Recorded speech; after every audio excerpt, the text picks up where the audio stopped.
Ninja Bull here. For this video, I'm going to show you guys how to make this little handy-dandy dimensional transporter device.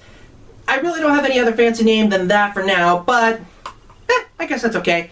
So, without further ado, I'll see. So, I'm making this video in dedication to the device I made here for last year's Fandomverse. So what I'm going to do with this old one is that I'm going to take it apart, take the main components that I need, and use it for my new build. And for the EVA foam frame that I used it for, I don't know, maybe I'll use that for like a future project or something, or probably reuse it for something in the future, I don't know. But for the components I saved was a plasma disc, 2 little buttons, and a painted Altoid tin, and 2 leather strips. The other material that you'll need for this build is EVA foam, a Pringles can, this elastic band I found at Joann's, a small see-through tubing that I found at Ace, 4 small bolts that I found at Ace, and scrap EVA foam for anything else. The tools you'll need: a box cutter, a pair of scissors, hot glue with hot glue sticks, a heat gun found at Ace, Gorilla Glue found at Ace, paintbrushes, and acrylic paint. So to start off with our build, let's use this locking foam mat piece that comes with the foam mats, and this is going to be used for both the Pringles can here and the Altoid tin for like the outline for like showing off some kind of metal thing. I'm using the foam here as a measurement to remember where to cut for my Pringles can, and this is going to be like the little housing for the plasma disc, and the foam is going to be there for extra protection. And so what I'm doing here is that I'm trying to make sure to get the right measurement with hot glue to stick it together.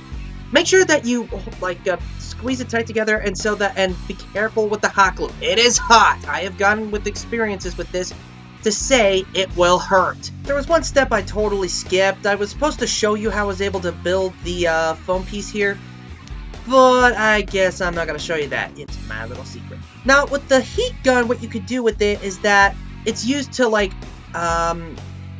make the foam a little softer and easier to mess with. So that way it'll be able to be used to get the proper shapes that you want. Do that to get the right kind of shape you want for the outside of your foam piece, and just, well, hot glue it in place, and there you go. Now for this part of the build, you really don't need to do this, but if you want, if you have like a broken 12th Doctor sonic screwdriver and you still have the power core and the end of it, you can use that to add it at the end of this.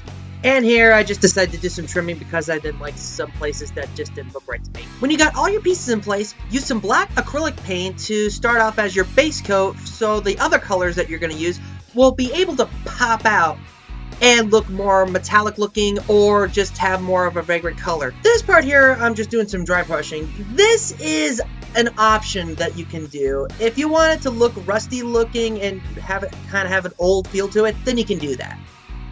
The rest of what I'm going to show you is just some other things that you could do to this. So what I did here was I added an extra tubing, a USB port that I found on the ground one time just by walking around, and well, the rest of it being the completed product with like the plasma disc and the gold Altoid tin, and I thought maybe I could add some more. And here's the completed product. Some of the things I added onto this is that I was able to finally put my logo on something else by using a method I found online, which was pretty cool.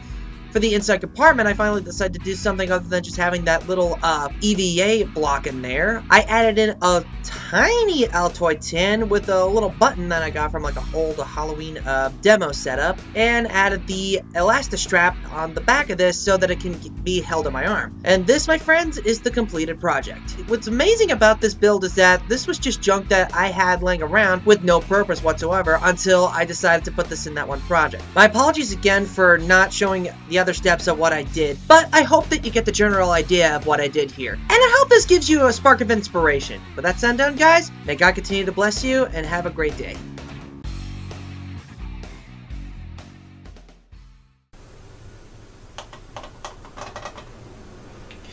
Oh, that was a bust.